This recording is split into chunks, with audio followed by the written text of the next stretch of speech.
Ndabaramukije mwese nanone abanywanyi b'ibiganiro vyacu muherereye hose hirya no hino kw'isi, reka nizere ko mukomeje kugenda mugira ibihe vyiza cane.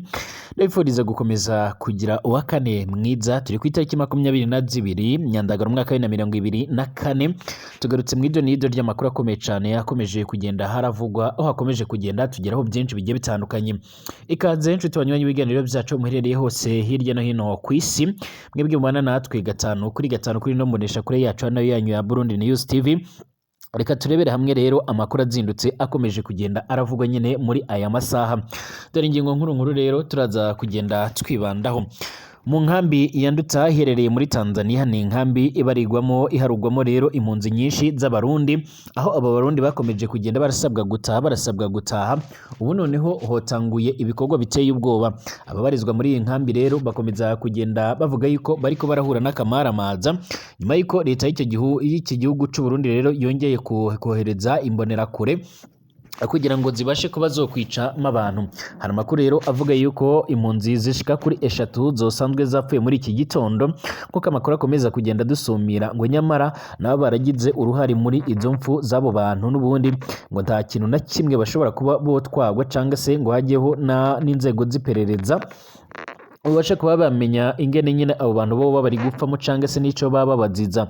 Binavuga yuko kandi umuyobozi w'iyi nkambi nawe yoba afise uruhare rukomeye cyane mu gukorana na Evariste Ndayishimiye mu gushaka yuko nyine izi mpunzi zotaha. Ni mu gihe kandi igihugu ca Tanzania kiyobowe na Madamu Samia Suluhu Hassan wajiye ku butegetsi nyine asimbuye nyakwigendera Dr. John Pombe Magufuli yari amaze kwitaba Imana. Iyi leta ikomeje kugenda yotsa igitutu leta y'u Burundi mu rwego rwo kugira ngo nyine babashe kuba boza gutaha cyangwa se babafashe aba barundi mu kuba botaha. Hari ibiganiro byinshi byagiye biraba rero hagati y'impande zombi, ariko izi mpunzi zivuga yuko zidashobora kuba zotahuka ngaha mu gihugu c'u Burundi mu gihe n'ubundi hakomeje kugenda hagaragara ndetse hakomeje kugenda hagaragara ibibazo bigiye bitandukanye by'umutekano muceya, nk'uko bikomeje kugenda bigaragara cyangwa se nk'uko bikomeje kugenda bitangazwa. Turagaruka kandi kuri imwe mu maraporo akomeye cyane akomeje kugenda hagaragara, cyane raporo ikomeza kugenda yibasira nyiricubahiro Evariste Ndayishimiye, umukuru w'igihugu cacu ciza cyane, aho by'umwihariko iyi raporo by'umwihariko irimo irashinza Evariste Ndayishimiye gucanganyukisha abantu ndetse no kubafungira ubusa, kubica ndetse no kuhohotera rero abaharanira agateka ka zina muntu n'ibindi bibazo bigiye bitandukanye. Ibi nimwe rero mu bintu bikomeje kugenda bituma leta y'u Burundi ikomeza kugenda yambara icyasha cyangwa se ikomeza kugenda ihura n'ibibazo bigiye bitandukanye, cyane ku ruhando rwa politike impuzamahanga, nyuma y'uko rero nyiricubahiro Evariste Ndayishimiye akomeje kugenda afatwa nk'umunyagitugu ndetse akomeje kugenda afatwa nk'umuntu nyine ukunze kwihaniza abatavuga rumwe niwe, nk'uko bikomeje kugenda bigaragara.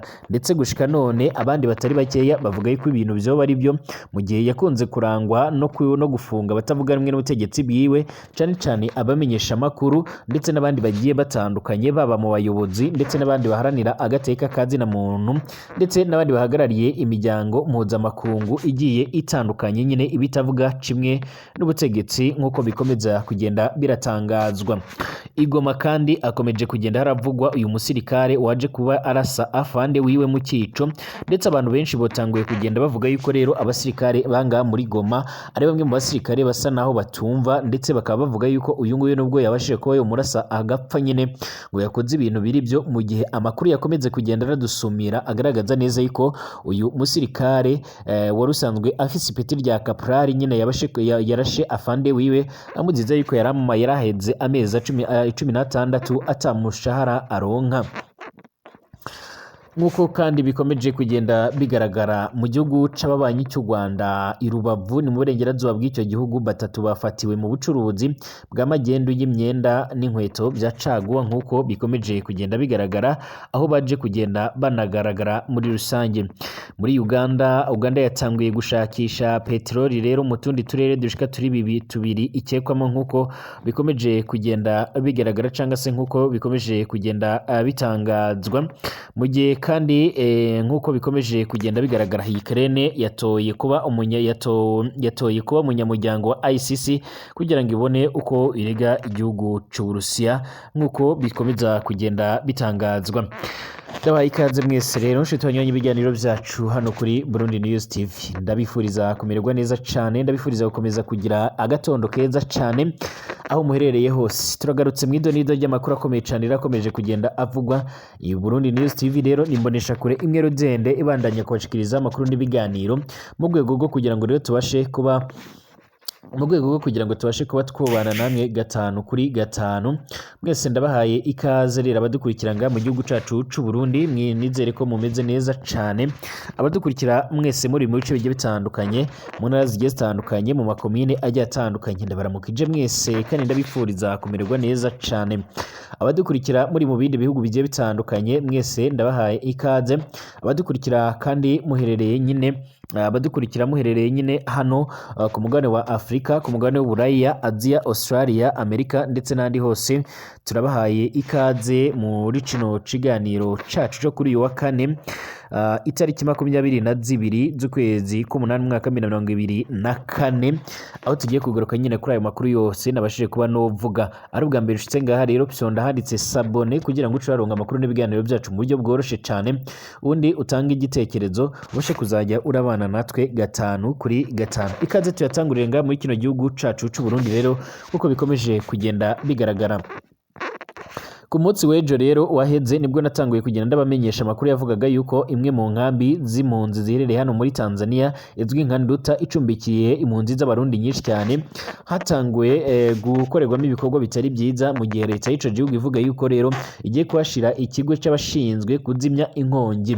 Ni mu gihe rero abarundi baherereye muri iyi nkambi bakomeje kugenda barasabwa kuba botaha, ndetse bigera aho batangira gusabwa kuba botaha ku ngufu canke ku gahato, ndetse kenshi hagiye hagaragaramo ibikorwa bitari bigiye bitandukanye, aho kenshi hogiye hagaragara ibikorwa by'ubugizi bwa nabi, aho abarundi benshi nyine bagiye bakorerwa ubugizi bwa nabi ngaha muri kino gice. Kenshi rero bikorwa n'abanyetanzania, ubundi bigakorwa n'abandi banzi bagiye batandukanye. Mu bihe bigiye bitandukanye kandi hagiye haratoragurwa ibiziga by'abarundi nyine baba barapfuye cyangwa se baba bamaze kugenda bapfa, nyamara bakabibwira abashinzwe ubutungane ngaho muri kino gice nyine cy'iyi nkambi, ariko ntihagire amatohoza abasha kuba yokorwa nyine mu rwego kugira ngo hamenyekane ingene abo bantu baba bapfuyemo.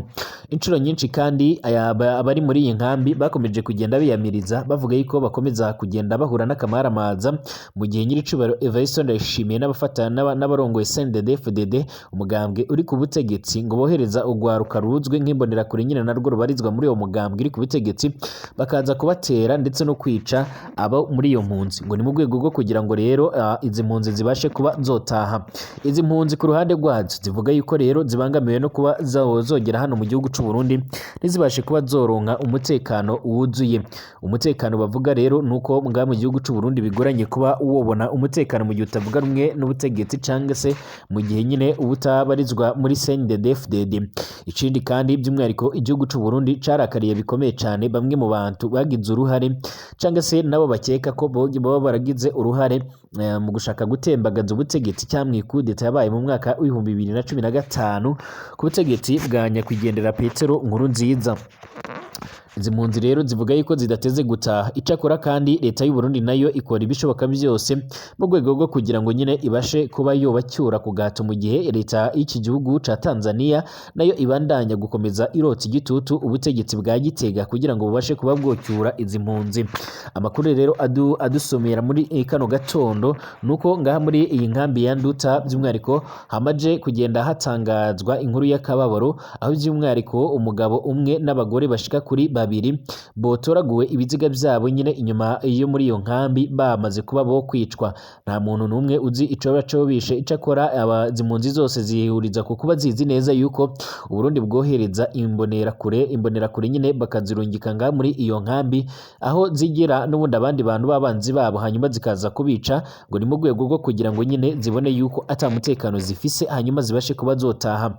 Mu minsi iheze habaye ibiganiro byahuje HCR ndetse no ku ruhande rw'u Burundi ndetse na Tanzania basura izi nkambi zigiye zitandukanye, ndetse bagenda bababwira yuko mu gihugu cy'u Burundi haba harashizweho n'amahera yo gufasha abavuye mu bikorwa by'ubuhunzi kugira ngo babashe kuba botangura ubuzima busanzwe. Ica kuri izi mpunzi zivuga yuko rero zidashobora kuba zotaha mu gihe ata kimenyetso kigaragaza neza yuko bafise umutekano.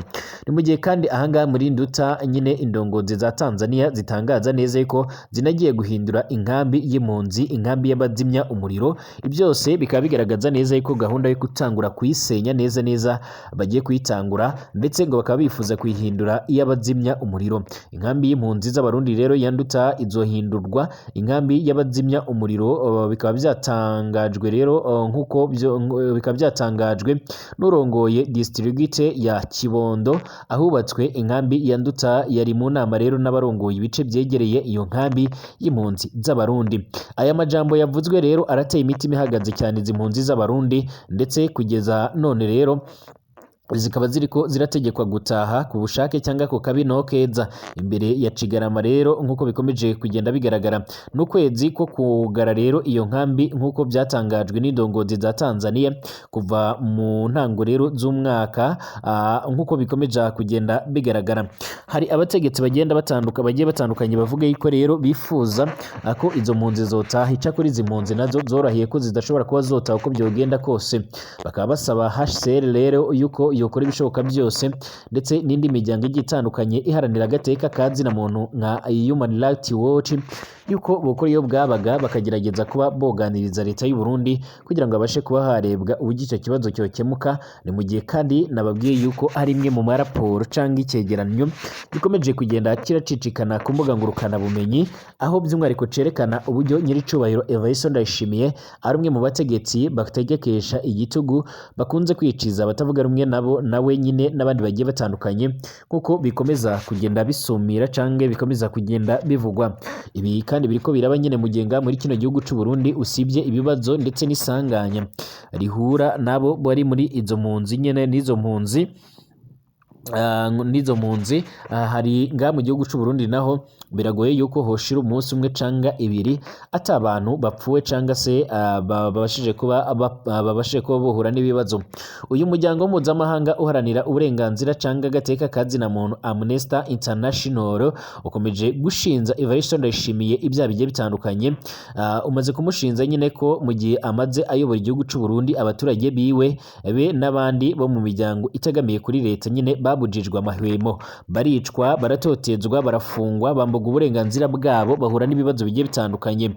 Ahasangamo rero imiryango iharanira agateka kazina muntu ariko itegamiye kuri leta, amashirahamwe agiye atandukanye, ndetse hakiyongeraho abamenyesha makuru ndetse n'abandi banyepolitike batavuga rumwe na CNDD-FDD. Aba nibo ba mbere baza kwisonga canga ku mwanya wa mbere mu guhura n'ibibazo bikomeye cyane nga mu gihugu cy'u Burundi, aho bakorerwa iyicarubozo, bakicwa, bagahura n'ibindi bibazo bigiye bitandukanye. Uyu muryango kandi unavuga yuko mu gihe cy'imyaka ishika kuri 4 Evariste Ndayishimiye amaze ayobora iki gihugu cy'u Burundi yaranzwe n'ibikorwa bitari byiza cyane. Icyakora leta y'iki gihugu nyuma yo kubona iyi raporo yamaze kugenda iracecikana ku munsi w'ejo, bamaze kugenda babihakana ku buryo bukomeye cyane. Bivugwa yuko rero yazengereje abamenyesha makuru ndetse n'abakozi b'imiryango igiye itandukanye kuri leta yiwe nkuko biriko bivugwa. N'icegeranyo kiswe Uburundi, imvugo itandukanye rero n'ingiro. Bivugwa yuko imvugo itandukanye n'ingiro, aho igaragaza neza yuko Evariste Ndayishimiye afunga abaturage bazira ubusa, akanibasira abanyamakuru ndetse n'abandi banyepolitike. Ariko kandi ntabwo nabura kukubwira yuko hagaragara yuko harimo hakorwa ubusuma bugiye butandukanye, aho bamwe banyuruzwa, bamwe bakicwa, abandi bagahura n'ibibazo bigiye bitandukanye. Hari kandi n'abadatinya kuvuga yuko hari n'abafunzwe imyaka yose batari banabona ubutungane canke ngo bacirwe imanza. Uyu muryango uragira uti mu myaka 4 rero President Evariste Ndayishimiye rero amaze ku butegetsi, nkuko bikomeje kugenda bigaragara, bamwe mu baduhaye ubuhamya bagaragaje neza yuko ari umutegetsi mubi cyane, ndetse ngo atandukanye n'abandi Uburundi bwigeze kuba bwogira. Ndetse abanyagihugu benshi bavuga yuko batifuza yuko yokongera kwitoreza kurongora kuyobora ikibanza cy'umukuru w'igihugu. Abaharanira rero uburenganzira bwa muntu, abanyamakuru ndetse n'abatavuga rumwe n'ubutegetsi muri politike bakomeje gufungwa hadakurikijwe amategeko mu gucibwa imanza za baringa, nk'uko bikomeza kugenda bitangazwa. saba ngaba gusa cange se imiryango igitandukanye hikomeza kugenda ivuga gutya, kuko n'abanyagihugu bagiye batandukanye baba abari imbere mu gihugu ndetse n'abari hirya no hino bakomeza kugenda bashimangira ndetse banagaragaza neza ko iki gihugu c'u Burundi atakubahiriza agateka kazina muntu kahabarizwa, ngo kuko n'ubundi nyiricubahiro Evariste Ndayishimiye iki gihugu yakigize nk'akarima kiwe, nkuko bikomeje kugenda bigaragara, nkuko bikomeje kugenda bitangazwa. Ibi byose rero biriko birashira nyiricubahiro Evariste Ndayishimiye ku gitutu gikomeye cyane, ndetse gushika none akaba yiwe presidence yiwe yabandagije kuba ivuga yuko nyine ibyo ngibyo ari ukubesha, ari abantu batifuriza Uburundi ciza, ndetse ngo ni nta muntu n'umwe utabona yuko iki gihugu c'u Burundi kiri ku muvuduko w'iterambere. Nyamara abanyagihugu bavuga ko inzara ibageze habi, ibura ry'amazi, ibura ry'ibikomoka kuri peteroli ndetse n'ibindi bigiye bitandukanye. Ibi kandi byatangajwe n'abarongoye ico gihugu mu gihe ubuzima bw'uyu mutegetsi butifashe neza, nk'uko amakuru akomeza kugenda dusumira. Abanyanigeria barakajwe n'indege nshya ya perezida, nk'uko bikomeza kugenda bitangazwa. Abanyanigeria benshi rero barakaye cyane mu nyuma y'uko perezida Bola Tinubu rero aguriwe indege nshya, mu gihe ubukungu bw'ico gihugu burimo kunyura rero mu makuba ya mbere mabi cyane abayeho mu myaka irenga 20 iheze.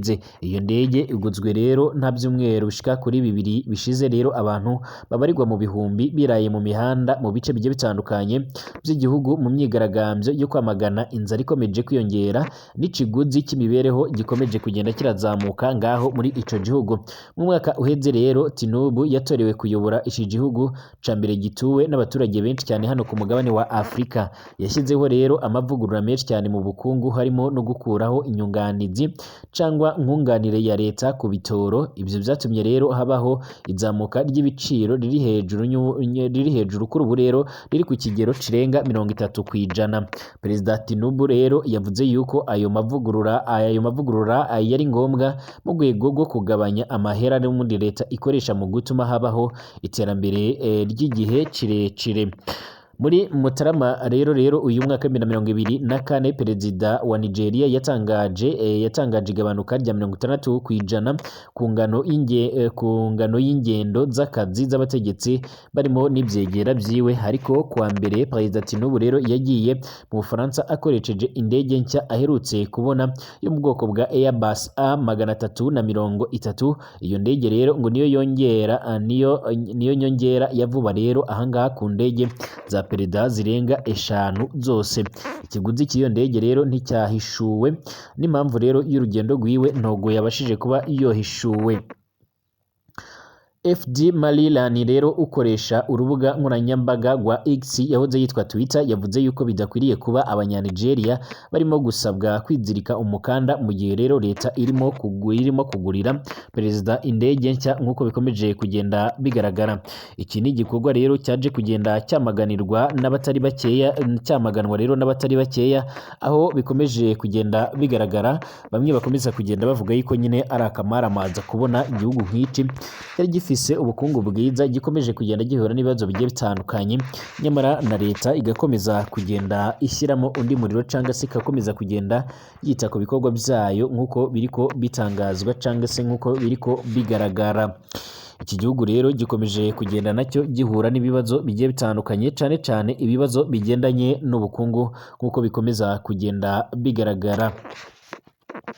Amakuru yandi yakomeza kugenda haradusumira akomeye cyane ku ngwano ziriko ziravugwa hirya no hino ku isi. Amakuru akomeye cyane ni ingwano zikomeye cyane ziri kuba hagati ya Israeli, aho igihugu ca Israeli yagabye ibitero by'indege mu duce 10 two muri Libani. Israeli yatangaje yuko igisirikare cyayo cyagabye igitero c'indege z'intambara ku bitero bya Hezbollah mu turere dusaga 10 dutandukanye two mu majyepfo y'iki gihugu ca Libani. Muri ibyo bitero harimo rero ibyagabwe mu bubiko bw'intwaro, ibisasu bya rokete ndetse n'ibindi bikorwa remezo bigiye bitandukanye. Igisirikare cya Israeli ntikigeze rero gisobanura byinshi kuri ibyo bitero, icakora ngo birashoboka ko hari n'abagwanyi babigendeyemo ku ruhande rwa Libani ndetse n'ababarizwa muri Hezbollah.